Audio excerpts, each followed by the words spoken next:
ꯑꯍꯥꯟꯕꯃꯛꯇꯗ ꯃꯅꯤꯄꯨꯔꯒꯤ horror story ꯇꯥꯕꯤꯔꯤꯕ ꯈ꯭ꯋꯥꯏ ꯈꯨꯗꯤꯡꯃꯛꯄꯨ ꯇꯔꯥꯝꯅ ꯂꯣꯏꯅꯅ ꯉꯁꯤ ꯃꯤꯌꯥꯝꯒꯤꯗꯃꯛꯇ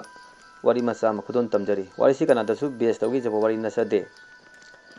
ꯗꯦꯕꯤꯠ ꯏꯪ ꯁꯣꯛ 1884ꯗ ꯀꯦꯅꯗꯥꯗ ꯄ꯭ꯔꯥꯏꯚꯦꯠ ꯀꯝꯄꯅꯤ ꯑꯃꯗ ꯊꯕꯛ ꯇꯧꯔꯝꯃꯤ꯫ ꯃꯍꯥꯛꯀꯤ ꯃꯆꯥꯅꯨꯄꯥ ꯍꯣꯕꯁꯟ ꯑꯃꯗꯤ ꯃꯍꯥꯛꯀꯤ ꯅꯨꯄꯤ ꯅꯦꯟꯁꯤ, ꯃꯈꯣꯏ ꯑꯍꯨꯝ ꯑꯄꯤꯛꯄ ꯌꯨꯝ ꯑꯃꯗ ꯂꯩꯔꯝꯃꯤ꯫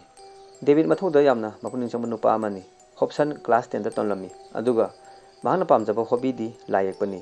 ꯃꯈꯣꯏꯅ ꯂꯩꯔꯤꯕ ꯌꯨꯝꯗꯨꯅ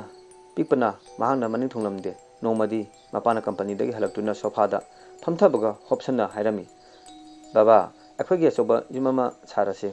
ꯃꯁꯤꯗ ꯂꯩꯕꯁꯤ ꯑꯩ ꯍꯩꯅꯗꯦ"꯫ ꯇꯥꯟꯖꯥꯗꯨꯗ ꯅꯦꯟꯁꯤꯅꯁꯨ ꯍꯥꯏꯒꯨꯝꯅ ꯌꯨꯝ ꯁꯥꯅꯕ ꯇꯧꯔꯁꯤ꯫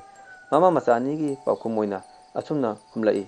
"ꯑꯩꯁꯨ ꯈꯪꯗꯕ ꯅꯠꯇꯦ, ꯊꯥꯒꯤ ꯇꯣꯂꯣꯞ ꯄꯤꯛꯄꯅ ꯎꯄꯥꯏ ꯂꯩꯇꯗꯅ ꯂꯩꯔꯤꯕꯅꯤ"꯫ ꯍꯣꯕꯁꯟꯅ "ꯑꯗꯨꯗ ꯈꯪꯗꯦ, ꯌꯨꯝ ꯑꯆꯧꯕ ꯑꯃ ꯁꯥꯗ ꯌꯥꯗ꯭ꯔꯕꯅꯤ" ꯍꯥꯏꯔꯝꯂꯒ ꯃꯥꯒꯤ ꯀꯥꯗ ꯆꯪꯈ꯭ꯔꯦ꯫ ꯗꯦꯕꯤꯠꯅ ꯁꯣꯔ ꯋꯥꯡꯂꯞ ꯍꯣꯜꯂꯒ ꯅꯦꯟꯁꯤꯗ, "ꯀꯨꯏꯔꯕꯅꯤꯗ ꯑꯅꯧꯕ ꯌꯨꯝ ꯁꯥꯒꯦ ꯈꯟꯕ꯫ ꯐꯔꯦ, ꯀꯣꯟꯅ ꯈꯟꯅꯁꯤ"꯫ ꯊꯥ 2ꯒꯤ ꯃꯇꯨꯡꯗ ꯗꯦꯕꯤꯠ ꯃꯈꯣꯏꯒꯤ ꯌꯨꯝꯗꯨ ꯌꯣꯜꯂꯝꯂꯒ ꯀꯦꯅꯗꯥ ꯁꯤꯇꯤꯗꯒꯤ ꯀꯤꯂꯣꯃꯤꯇꯔ 220 ꯂꯥꯞꯄ ꯃꯐꯝ ꯑꯃꯗ ꯌꯨꯝ ꯑꯃ ꯂꯩꯔꯝꯃꯤ꯫ ꯃꯈꯣꯏꯅ ꯂꯩꯔꯤꯕ ꯌꯨꯝꯗꯨ ꯈꯔ ꯆꯤꯛꯄ, ꯌꯨꯝ ꯑꯃꯒ ꯌꯥꯝꯅ ꯂꯥꯞꯂꯝꯃꯤ꯫ ꯍꯥꯏꯔꯤꯕ ꯖꯒꯥꯗꯨ ꯌꯦꯡꯕꯗ ꯏꯁꯨꯛ ꯁꯨꯛꯄ ꯑꯀꯤꯕꯒꯤ ꯐꯤꯚꯝ ꯑꯣꯏꯔꯝꯃꯤ꯫ ꯃꯈꯣꯏ ꯑꯍꯨꯝꯅ ꯑꯍꯥꯟꯕ ꯊꯨꯡꯕ ꯅꯨꯃꯤꯠꯇꯨ ꯅꯣꯡꯃꯥꯏꯖꯤꯡꯒꯤ ꯅꯨꯃꯤꯗꯥꯡꯒꯤ ꯄꯨꯡ 5:30 ꯑꯣꯏꯔꯝꯃꯤ꯫ ꯅꯦꯟꯁꯤꯅ ꯆꯥꯏꯔꯝꯕ ꯄꯣꯠꯆꯩꯁꯤꯡꯗꯨ ꯁꯤꯠ ꯁꯦꯡꯗꯨꯅ ꯀꯟꯅ ꯍꯣꯠꯅꯔꯤꯉꯩꯗ ꯊꯪꯅꯕ ꯕꯥꯠꯔꯨꯝꯗ ꯏꯁꯤꯡ ꯇꯥꯕꯒꯤ ꯈꯣꯟꯖꯦꯜ ꯇꯥꯔꯝꯃꯤ꯫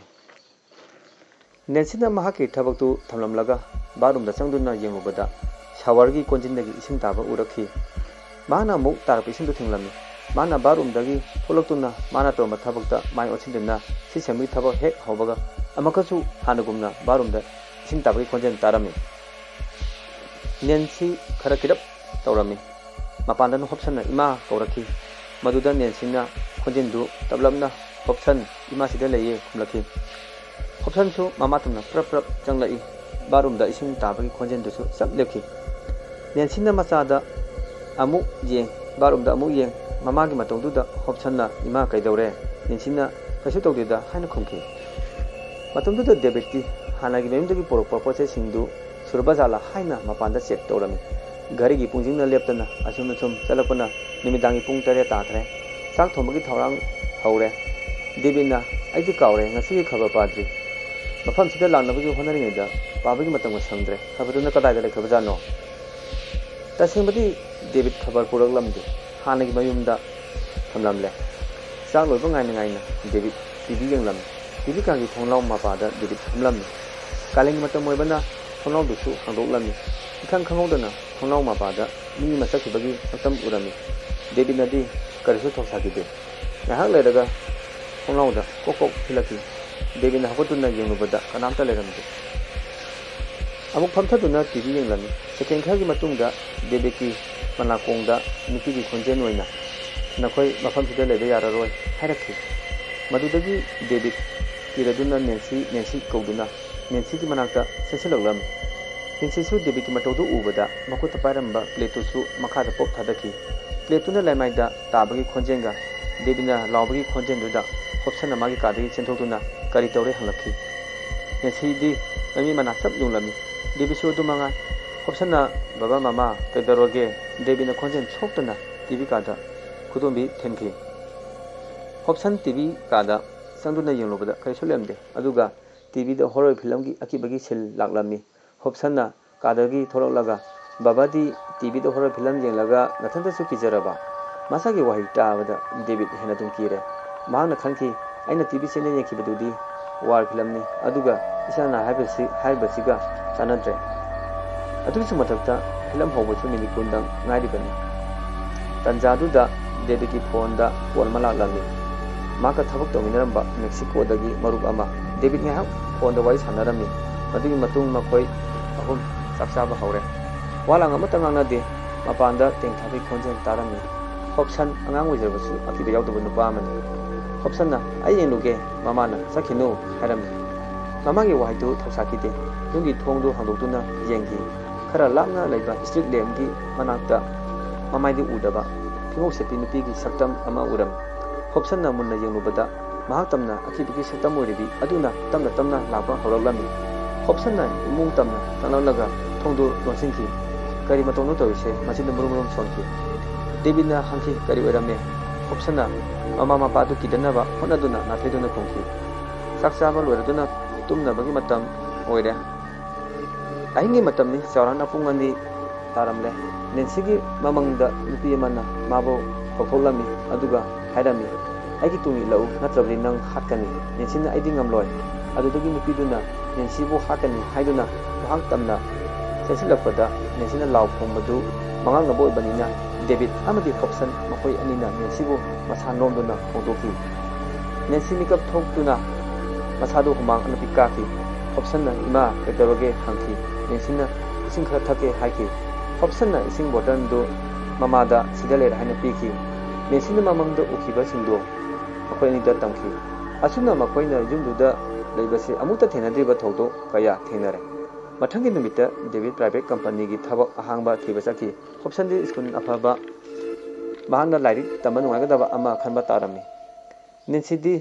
ahamba thongkiba numitagi masada hainadaba akiba adumak leki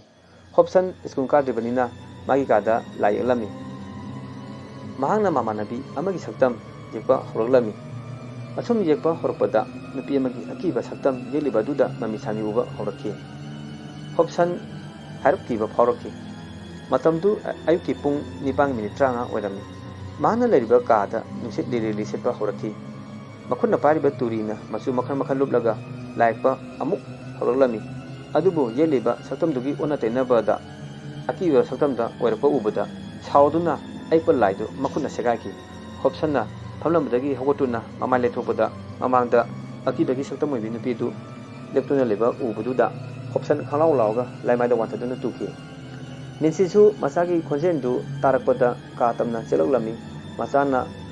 oiramiba saktamdu ubada masapamba swai lawki Nensina Hobson isake dawrage haiduna masagi masada nomduna gya lahanki Hobsonna gya langtuna ima ai kari tawkibage mamada hangladuna magi akoibada koyeng yengki lai famda thamlamba kalagi botan dusu laimaida masoi masoi taba uraki mamana ai naunda wa haige akhona leiba yum asi leibada yam nungai gadaba mandre aduna atopa yum ama leinaba nangi babada wai sasi asi haraga mama macha kitchen da sangkhirami numi mane gi matungda David company gi thaba ama phangduna ahanba joint application form submit toba sakhi jumdugi akoibada nensina singnaduna kai lege haiduna yengba hauraki barungi mapan thangba phalangda tariba khosagi maram tarami madu ubada nensina yamna ngalami Nensina kanki yum masida karigma thogdo ama thokiba jala khana khana imungda sanglaki chak chabagi matam oire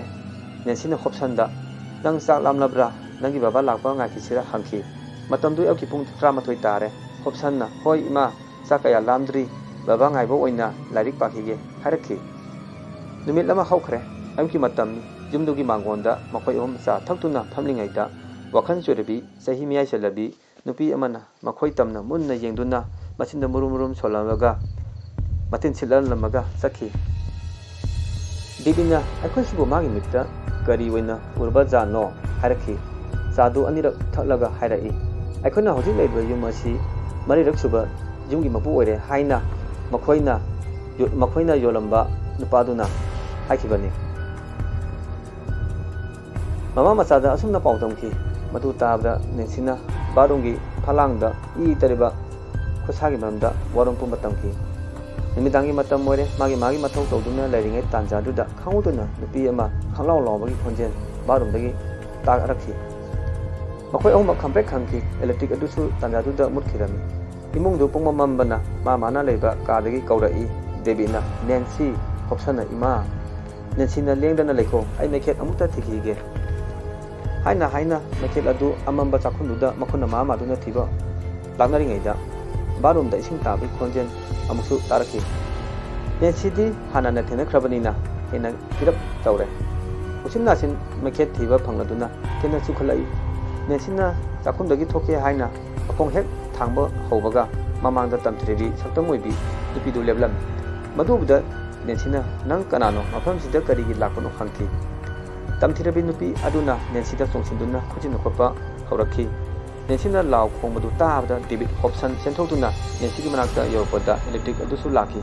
Nancy gi mamaida khujin khopagi ina punganganglami Nancy waraduna sor thabe holami Hobson ima maido ina pungangangle amuta tethok mamagi mamaida tamna tethok aduga hanglaki ima matokamna tawramlibano imagi phibam se Nensina David amadi Hobson da warido tamki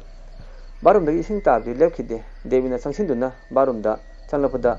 isingna taramatu chapleki David kibana masa thak nilami nongalakle mauchadagi David yahongana hawatpagi henabi laibana phamundagi hawatuna brush tawduna Catholic Church da sakhirami Church ki father ga wari chanaki mathangi numita Church ki father laguna yumgi akoibada Holy Spirit kan chaithoki Father na Bible ama putholaga paba horaki khanghodana nusi akanba sesilai makoi ohumdi phadagi laisonda taduna tumil laiki yumgi manungda akanba satra horaklami Father su karisun natungdana Bible gi laisondu maka sathrami nusi tusu sipaliapte kaina thangda laisondu sonbal oibaga silam liba nusi ladusu lepkare imungda toramba satra dusu lepkare Father na haraki David nakogi yum asida asiba nupi magi atamana nakoida aipa pibo oramle aduna hojiti karisu tawraroi Davidna Father machi wari si amuta libiyo Father na Nancy amadi Hobson da hafet yenglaga hairai ngasi degi sahi mangagi mamangda yum asida Roosevelt ko banupa ama lermi ma business amani magi nupi tharaga makoi mari lerami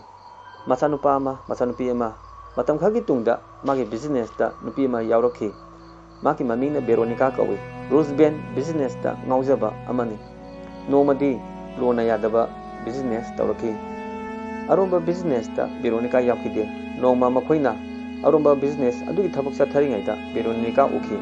adudagi makoina makoigi plan fen oiba tare haiduna Veronica bu phaduna Roosevelt gi yungi barum da nomen kapuna hakki Roosevelt su gender thamki thare aisalage nakoi nungaina layu haramlaga phada chakhare makoi omdusu Father sakhiba makai tamne ginun lehore asuna matang sida wari si lojare makataba wari nyang jamta khudon amuk tamjage thank you all